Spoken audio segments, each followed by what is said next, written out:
It's happening. Oh my gosh. All right, people scrolling by, stop. Hello, replay viewers. Thrilled that you're here. I've got a really interesting guest with me today, and I want you to stick around. And because it's live, you just kind of never know what's going to happen and what we're going to talk about. So let me formally introduce this week's guest. Today's guest is on a mission to make 10,000 friends. He believes that every human interaction holds the potential to change your life, whether it's an open door or a change in perspective. That's why he's spending 1 hour one on one with 10,000 different people to learn about their lives and see what comes of opening doors for no reason. He's met over 5,600 people across over 90 countries and spoken to corporations like Amazon and universities like Pepperdine. He's met with everyone from CEOs to celebrities to students to everyday people who've overcome extreme circumstances. He's been featured by press sources like The Kelly Clarkson Show and The Today Show and regularly shares his insights through podcasts and speaking gigs. Please join me in welcoming Rob Lawless. Thank you, Robbie. Good to be here. Rob, you're one of my new favorite people. We connected through the NSA Philly community. I love that you live kind of near me. I live in the Philly suburbs. Yeah. So, this is a show about building strong networks, and the context is leadership. So, tell me, how do you define leadership, and when did you realize you had the skills to lead? Yeah. So I think I'm biased. I'm obviously biased, but I define leadership by how well you know the people that you're leading and like how much you make them feel seen and heard. And I feel like that can be a cliche term, feeling seen and heard, thrown out there. But through my project, I feel like I've really gained an intimate understanding of it. And I think the first time that I felt I had leadership capabilities. It's interesting because I've had different roles throughout my life, more so in education, not really in my professional role. But I was the president of the National Honor Society in high school, my senior year. And I was president of a community service corps, a club that year. And we did different things like I organized blood drives, organized events for Christmas, like toy drives and whatnot. But I think in college, I went to Penn State University and I was a tour guide. I was part of an organization called Lion Ambassadors. So we would give tours to prospective students, but we would also put on projects around campus. And there are 6 different committees within the organization, kind of like Harry Potter houses. And I was the leader of one of those committees. And my project was being in charge of the retreat where we would welcome new members into the organization. So it was a whole thing. And I think back on those times, and I don't know if it made me a good leader or a bad leader, but what I realized was I was a relaxed leader. And I think that I've carried those skills into my mission to meet 10,000 people. And I think I've carried it into creating comfortable environments for people when I interact with them through my project. So to me, leadership, it's getting to know the people that you're leading, because if you don't have their buy in, then you're not working collectively towards that goal. Yeah, I love that I've been doing this show for 6+ years, almost 7 years. And every now and again, someone has a definition that's a little different than what I've heard before. And I think you're right. It is a unique perspective that you have about the importance of those kinds of relationships.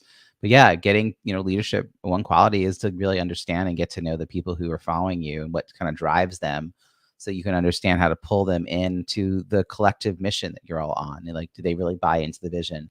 And I love that you brought us back to your younger self. I'm going to dig even deeper, Rob.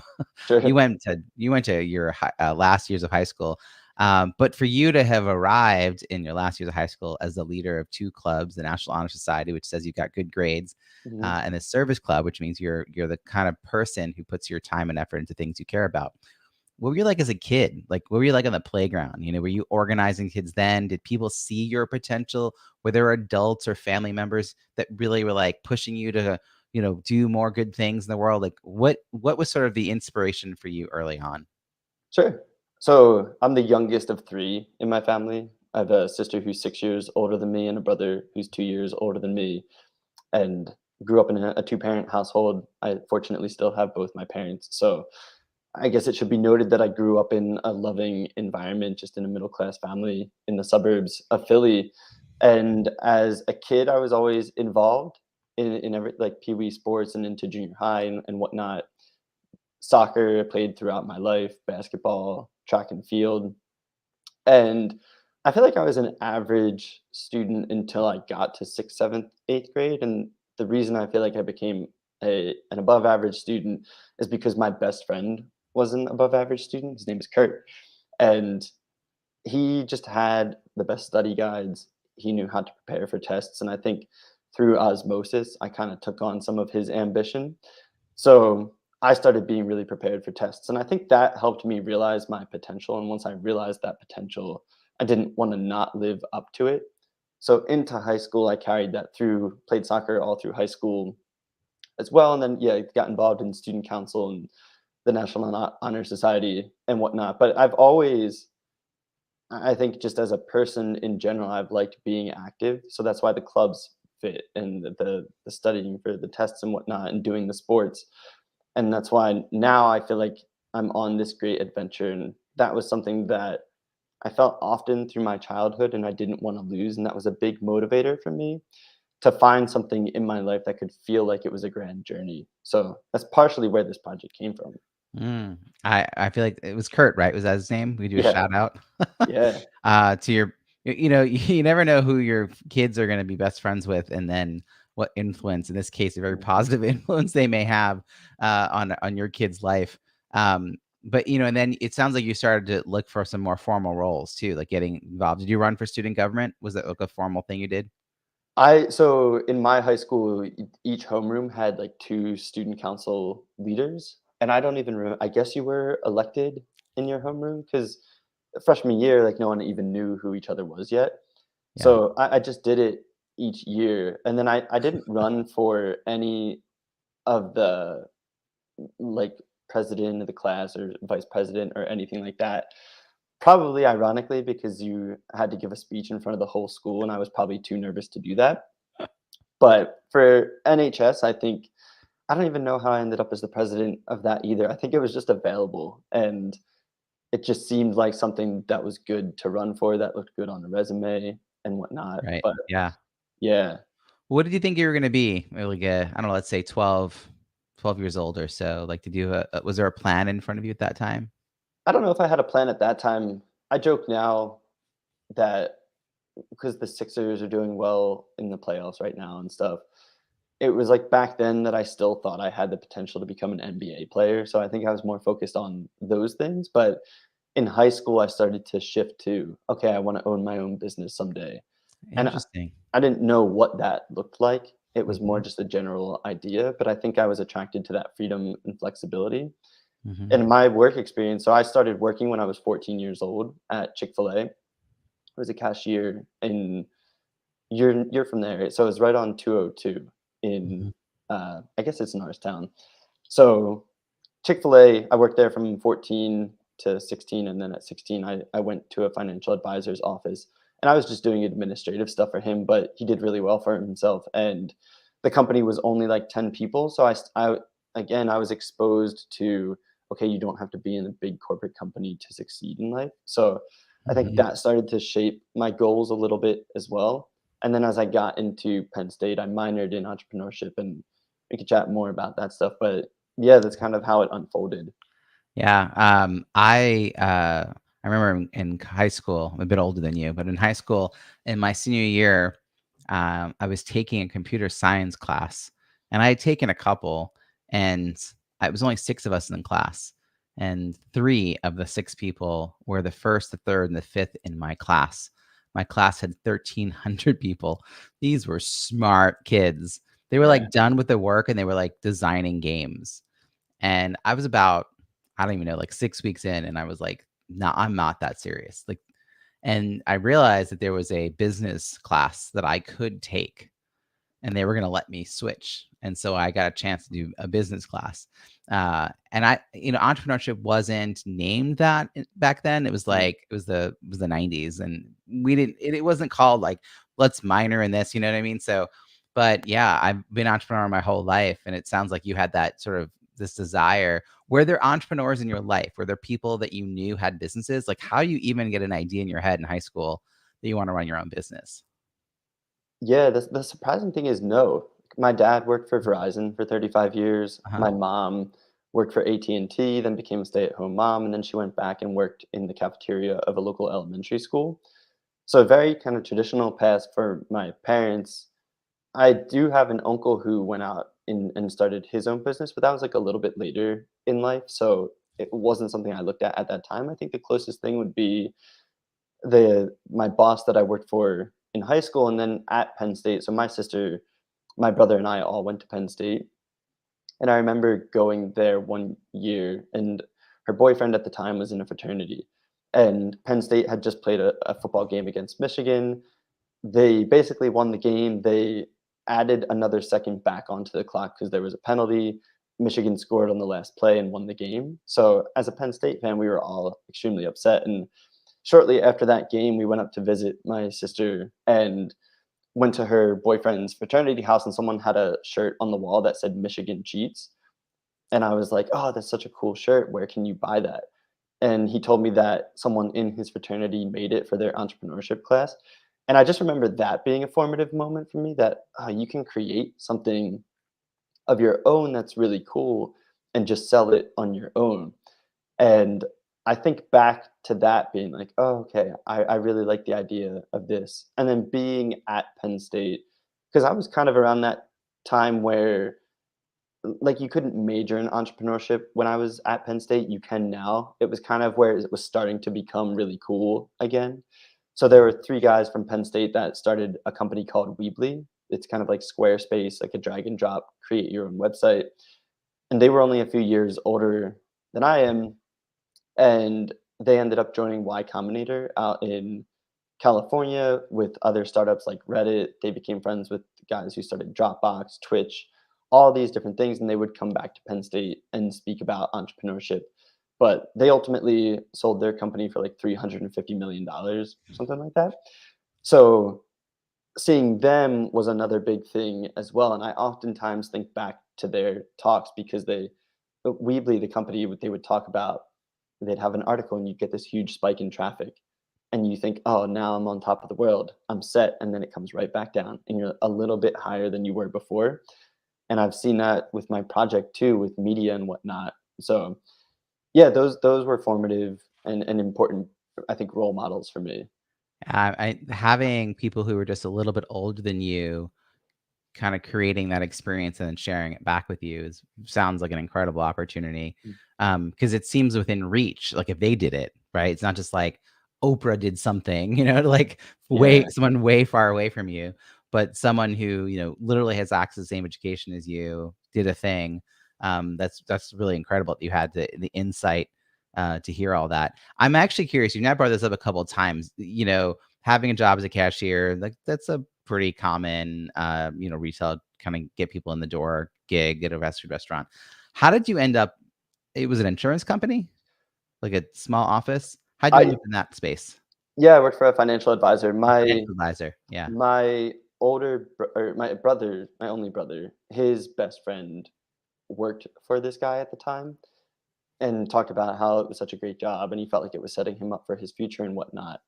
And I heard that he had an opening that he was trying to hire someone. Hmm. And my older brother and I and his friend, we were all in the same Latin class in school. So they were seniors. I was a sophomore at the time.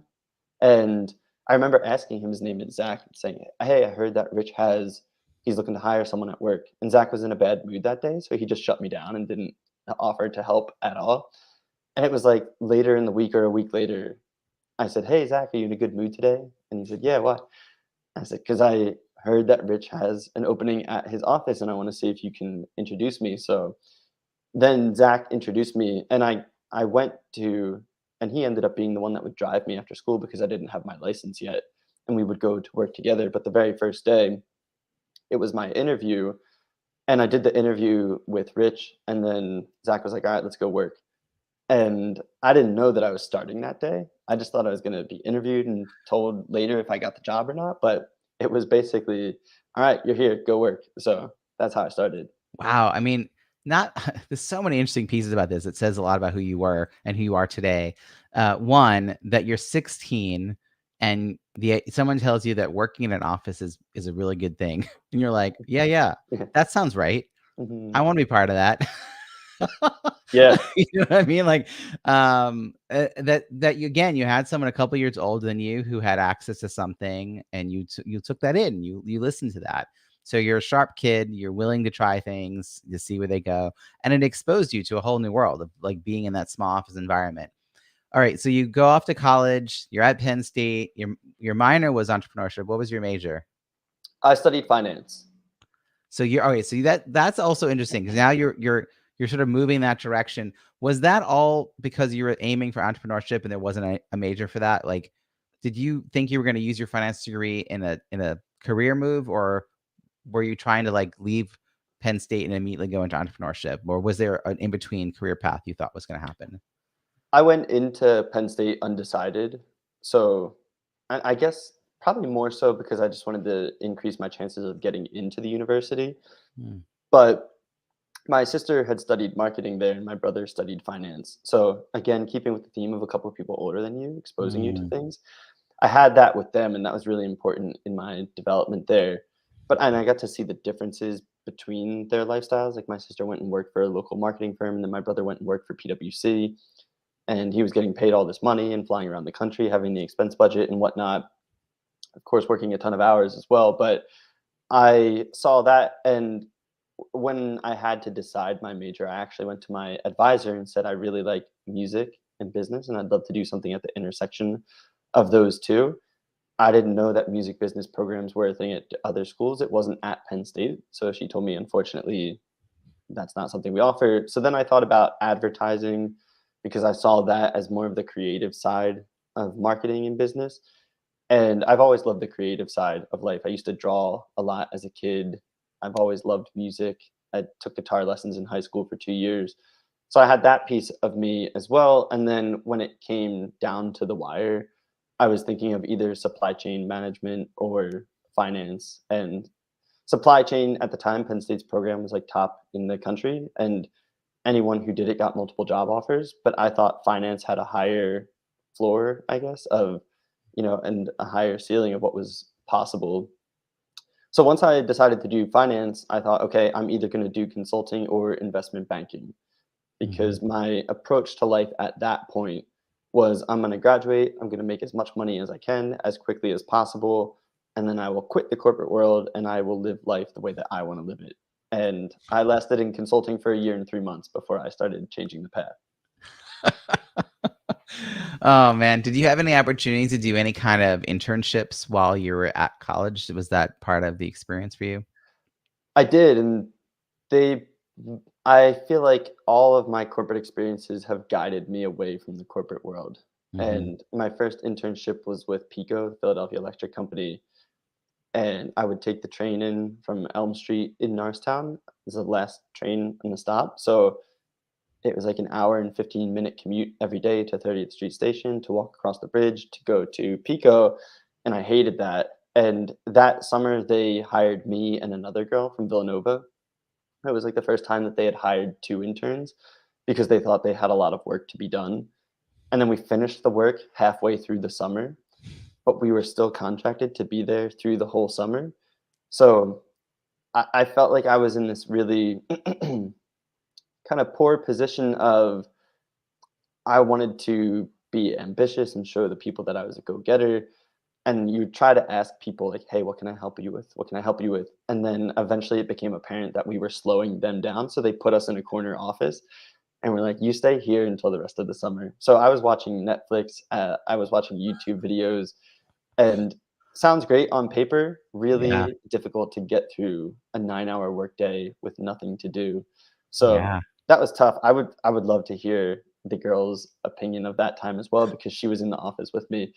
And then I went to Dick's Sporting Goods the summer after, and I interned at their headquarters in Pittsburgh. And I was a financial planning and analysis intern for them. And they have a very well built out marketing internship program at the time. I was the first FP&A intern that they had. So they didn't have anything built out for me. And I arrived in quarter close. So my manager there didn't pay attention to me for the first 2 weeks that I was there. And again, I was in this position of I really want to make an impact here. I feel like I'm bugging this person. So at that time, and this happened at Pico too, I'd be on Forbes.com, I'd be on entrepreneur.com, I'd be looking up other people who were doing their own things. And then at Deloitte too, my first project was October through December, and I rolled off of the project, meaning that I wasn't staffed with a particular client at the end of December, and it took weeks for me to get staffed on Oh, a new yeah. project. So while my buddies were staffed on these cool projects, I was waiting for that moment to be put somewhere.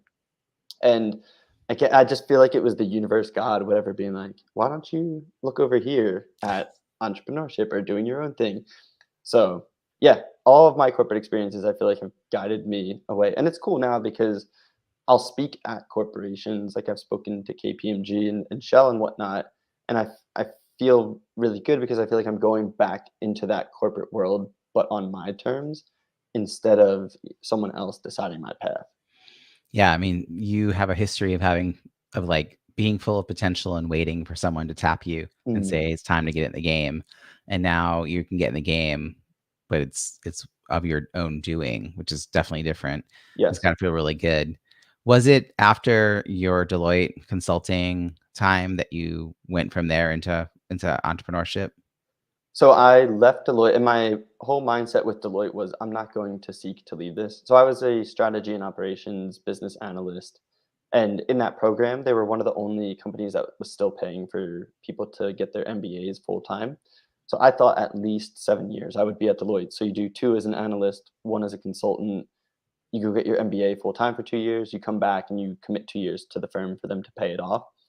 So, and the people getting their MBAs are going to Wharton, Harvard, Columbia, University of Chicago. So I wanted that at the time. And then after a year and 3 months, I was thinking, I'm not going to seek to leave Deloitte. I never looked for a job outside of Deloitte, but if the opportunity comes up, I'm going to jump on it. And I think that's been another theme throughout my life. So actually, I was on a project in Kentucky, and I would fly there from Philly every week. And one of the other guys would fly from Houston. And in our late nights in the office talking about entrepreneurship, he said, one of my best friends from high school is the director of sales at a tech startup in Philadelphia. You should talk to him. And his friend had gone from private equity into the startup world. So he put us in touch. And I talked to the guy and I said, yeah, I'm not trying to join your company, but I am interested in hearing about your path because I could see myself taking a similar leap someday. And then the more they were in the data analytics space, if you're familiar with Tableau, all the partners at Deloitte were raving about it at the time. This company was doing it for small to mid-sized businesses. So it seemed like the right space and the right time. And it was. Wrong company. Although that company was great and led to many other great things. But like our competition that we would lose out to got bought by Google for billions of dollars. So right time, right space, wrong Yeah, yeah. company. But yeah, I left Deloitte after a year and 3 months, went to a tech startup called RJ Metrics. They at the time had $24 million in funding, and I worked for them for a year and 9 months until they were acquired in July of 2016. And I started my mission to meet 10,000 people in November of 2015. So there were 8 months of overlap of me meeting people and me doing sales for this tech startup. Yeah, I know we're gonna get to the part about how you got this idea to begin with, and I know you've shared that. You probably interviewed dozens, if not hundreds of times. So I'd love hearing sort of this background of who you are growing up, though, because all this shapes like how you even saw this vision and decided to make it your own. What year is it that you were doing both these things? What year did the 10,000 friends start? 2015. So I started reaching 2015. out to people in September of 20, well, technically, so I wrote the idea down in January of 2014 while I was still at Deloitte, and then it just sat in my iPhone notes for 1.5 to 2 What years. why did you write it down? Like, were you doing an exercise? Were you doing some kind of, like, January, goal setting? Like, where did it come from? Had you read a book? Like, what was the inspiration?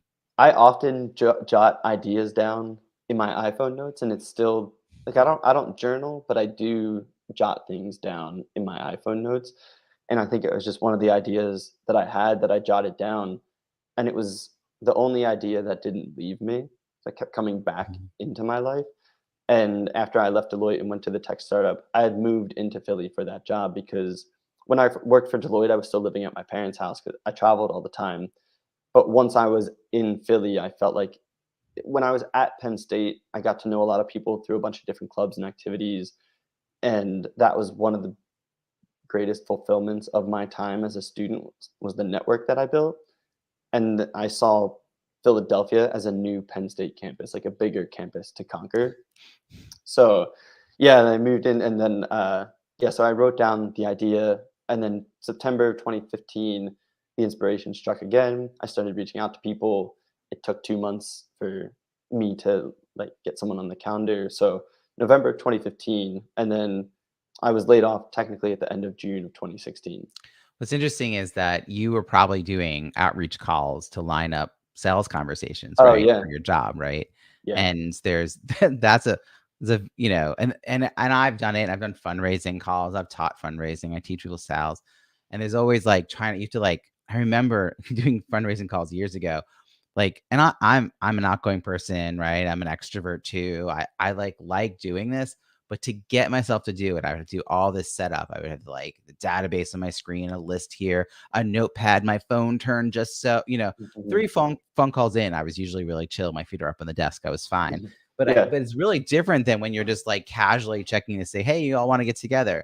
So did you start to notice like vast difference between how your mind was when you were approaching, doing this outbound sales, trying to line up these conversations for work versus this project that was sort of this fun. I mean, I don't know how seriously you took the 10,000 in the beginning. Clearly now you're at 5,600 plus. You're getting a little more serious about it.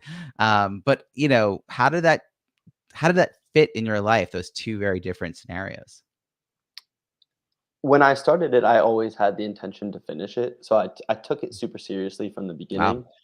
Yeah, and so the first 8 people, I took a picture with them, I wrote notes on them afterwards, and after I met 8 people, I felt comfortable, "Okay, I'm gonna start the account, I'm gonna publish their stories, and, it's live."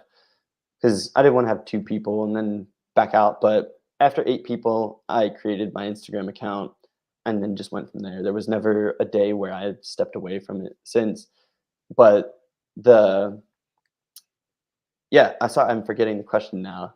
Well, when you were reaching out to people to be part of this Oh, project yeah, yeah. versus, like, outbound sales calls, which, fairly different probably. Yeah, so the approach was similar because and I'm so grateful for my time in sales. Out of everything I've done, that's been the most helpful in my life, and I do it every day now still. I'm just pitching myself as a speaker instead of a tech company. Mm, So I think the sales helped with it helped diminish the fear of rejection. I wasn't afraid to get rejected and I wasn't afraid to follow up multiple times if I didn't hear back from someone. mhm. And I think that would have deterred a lot of people if they didn't have that experience. So and there's billypenn.com in Philadelphia. It's like a millennial news site that would had a who's next list. So who's next in the culinary scene, or who's next in the political scene, who's next in the music scene. And from my sales days, I knew how to crack people's emails to make sure my email was getting to them. So I would find people's emails from that list. I would send them notes, or I'd find other people that I thought were interesting in Philly through other sites and stuff. And yeah, the approach was the same. The thing that happened with the meetings was there was just no agenda. So Mhm. that was the difference, and it allowed it to turn from, "I want something from this person," to, "We're just here to chat." And I knew that going into it. The ninth I think he was the ninth guy that I met. I later was on his podcast back in 2020, and he said, "Yeah, I thought you were just running a multi-level marketing scheme, like, I was waiting for the catch at the end." But it never came, and then I think people started to trust me, but as I would meet people, they'd say, "You know who else you should talk to is this person and this person." I'm curious about something. 2015 was the year that I started working on this podcast, and so podcasting wasn't new then. I mean, there are people who Pat Flynn, Smart Passive Income, I think 2008 his show came out. Mm, 2005 were the earliest podcasts, so it was not widely used. But I'm curious why this didn't become a podcast of some kind. It sounds like you had a private conversation, you took a photo, and you share it on Instagram. Yes. Yeah. So how did you decide the medium you were going to communicate that you were doing these conversations? Yeah, it's a great question. I To me, the value was in the connection that I was forming with that individual person, and that's Mhm. still how I see it today. And I thought if I had turned it into a podcast, then that person and I were no longer speaking for each other. We were speaking for the third party, which was the Mhm. audience. And I've seen that the choice not to do that reiterated so many different times through my project because it's different. Like this, for example, you're trying to share my story to have a certain impact on an audience or give them insights. But when you're just meeting with someone one on one to meet them, I've had so many people don't write this in your thing, but or don't do this, but and they give me these pieces of themselves that would be hidden if that third party was present, and I Mhm. didn't wanna lose that, and yeah, I've thought about that a lot and d capturing this on social media too and growing a following and whatnot. Very early on, I promised myself that I would not care about the following. Like, I never tried to grow an Instagram audience. I probably hurt myself in that space by not doing that and not trying to be more active on social media. But it was like if Instagram went away tomorrow, I'd still have that hour conversation that I had with that person where I focused all of my energy on them. So it was the connection, and I still believe that to be the most valuable part of what I'm doing. Probably the second thing being now that I do share people's stories, but that gives me a chance to say, hey, here's what I've learned about someone, and other people can relate to their story in Yeah. one way or another. All right, your story, by the way, of setting out to meet 10,000 people reminds me of a few other, like, oh, I could have thought of that kind of ideas. One was, I don't know if you ever heard of this, but there's a guy who sold um, pixels on a static web page for $1 a pixel, and you could buy, if you wanted to have a like 500 by 500 pixel image, you would pay the money for that, and he made $1 million. Then there, of course, is the guy who took a paper clip, and Mm, he kept, trading it up to a paper clip to a pen, and then on, and he documented the whole thing. I think it was a guy, and eventually got a house. Uh, and you're like, wait, like, what did I like? Seems like yeah. what a cool idea. But of course, once it's been done, no one thinks like this should be done again. I have a friend who's done 1,000 lives. Blake Fly, I'll give a shout out. He's been on my show a bunch of times. Um, so that's pretty cool too, right? Like he's literally done a live 1,000 days in a row, which not many people set out to do. Mhm. So, are you meeting other people? Is there like a network of people like you who have created these audacious goals around some kind of like somewhat lighthearted plan, Like, what are the other people you've met along the way that have maybe equally interesting Yeah, I stories? I think Blake and I were supposed to meet, and I he just I yeah, if I'm think do you mind if I look at my phone? I wanna see if it's Yeah. him. So, let's see. Flyshacker is his last name. Blake Flyshacker Oh, is is it? Blake Fly. Okay, here you can And if you 2 aren't scheduled to meet, he's the confirm person or to meet. deny that Yes, that is him. Yeah. So we You just had held your phone up. That's cool. funny funny enough, he had messaged me back January 3rd of 2022, and yeah, we're still, falling off one way or the other, but I've had that happen many times, and I think one of the things that is cool is you start to get bubbled up. Either you come across them because of the algorithms, or people say you remind me of this person.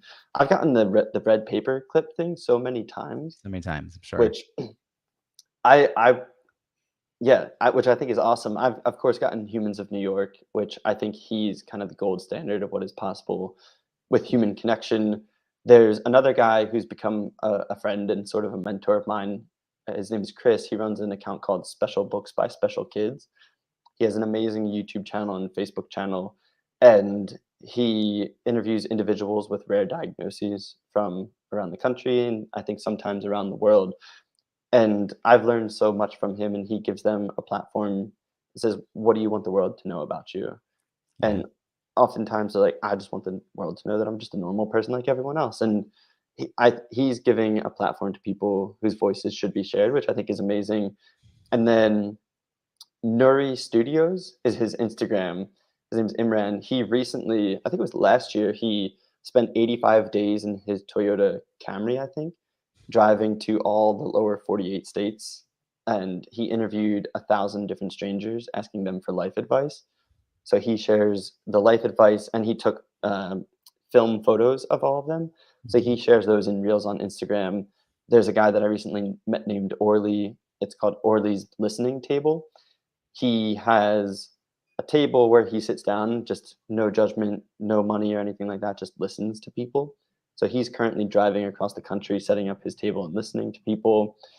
And there is another girl, she has a thing called Big Talk, which is kind of like cutting through the small talk to have deeper, meaningful conversations with people. I haven't connected with her yet for my project, but yeah, so there's a handful of That's so them. neat. Yeah, Yeah. you're making me think that, years ago, the National Speakers Association Influence Conference, there was someone on the main stage. I can't remember the exact project, but he was going around and, basically just asking for random things. Like, he would just go up to people and ask, like, Uh, you know, like, for like, I don't know, like, I once walked into a Burger King and asked for 1 onion ring. mhm. Like, that's the example. Was he the same guy who was trying to get over his fear of rejection? Yes. Yeah, Ji Jiang, I think his name is. Yes. Yes. Yeah, Yes. That's right. amazing. So, like, those kinds of things where you're like, these people come up with these projects, sometimes motivated, from internal sense of what they're trying to do. And then, you pull all these other people in. Thank you for giving a shout out to all those people. We're gonna do our darndest to get their information on the show notes. Definitely. I may have to ask you for some Oh, help yeah, with yeah, that. no problem. All right, here's a question I have for you because clearly you know a zillion people. One question is how do you monetize what you're doing? And I'll ask you the other question next. Sure. In the early days, I'm sure you feel this as well as an entrepreneur. I was incredibly naive about myself. I was 24 when I started this project, but I was naive about how difficult the path would be. And I think I'm currently naive about how difficult the future will be, but I think that's been one of my greatest assets through this journey. I talked to this agency recently called Chemistry, and one of their values is being delusionally optimistic. And I love that. I think I have that very much in my life. So, yeah, but now I'm forgetting what the question was again. What was the Well, how question? are you monetizing this? Oh, yeah. So in the early days, I was like, okay, well, I think this is an interesting concept. I see other people on Instagram if they have interesting concepts that they're able to loop in brands at a certain point. And it's interesting because again, I wasn't someone who wanted to grow a social media following or anything like that. I just believed that the concept of what I was doing would be cool enough that eventually they would come to me. So I did do partnerships with brands. The beautiful thing was a lot of the early on partnerships, and still the majority of them were people who were part of my project who had a company of their own. Mhm. So my first true partner was Fishtown Pharmacy, a mom and pop pharmacy in Fishtown, Philadelphia.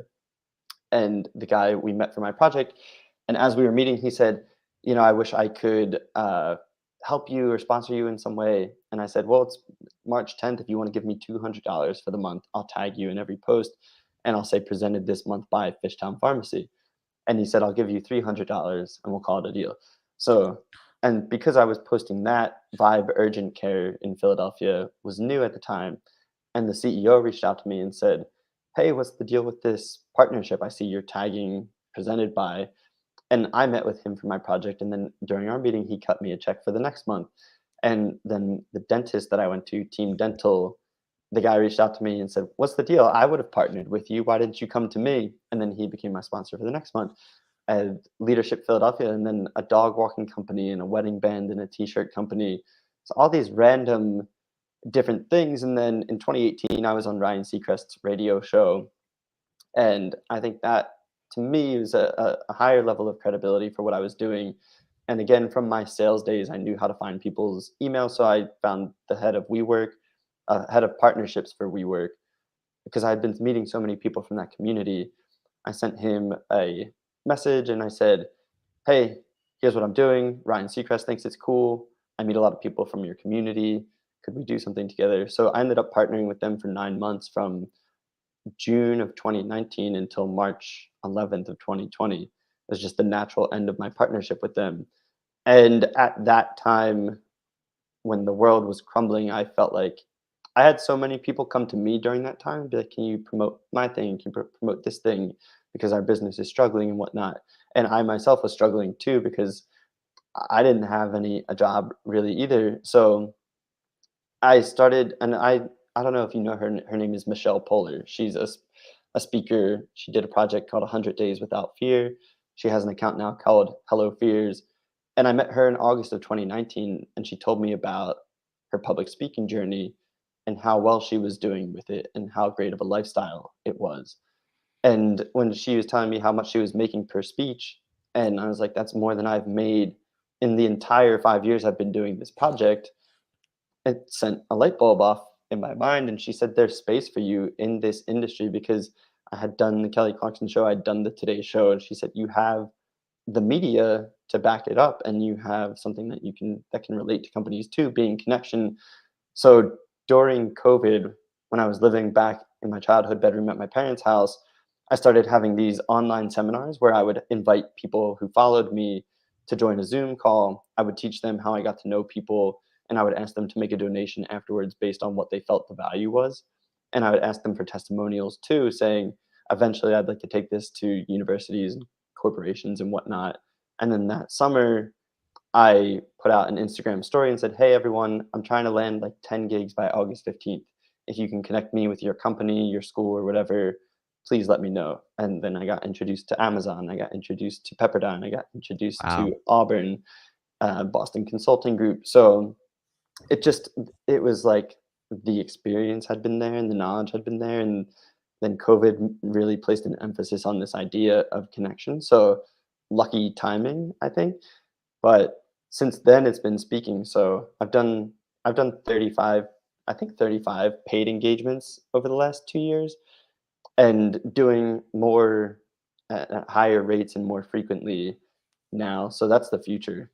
Man, there's so many people who are impressed and also hopeful listening to what you say because you had an idea. It was a little side hustle, a little hobby, a little Mm, project. You kept at it.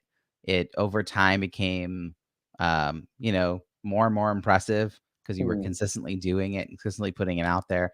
You sort of stumbled your way into getting things sponsored a few times. Then you had the sales background, so you knew how to like follow up and build that bigger. I mean, the media coverage that you have, I mean, I'd love to hang out with Kelly mm. Clarkson, like, Yeah, yeah, say hi to Ryan for me, right? So, like, that's really cool to have those. That media is going to go a long way to your credibility. And then, of course, yeah, connection. I mean, I think it was 2019 or maybe 2018, CDC was talking about loneliness being an epidemic.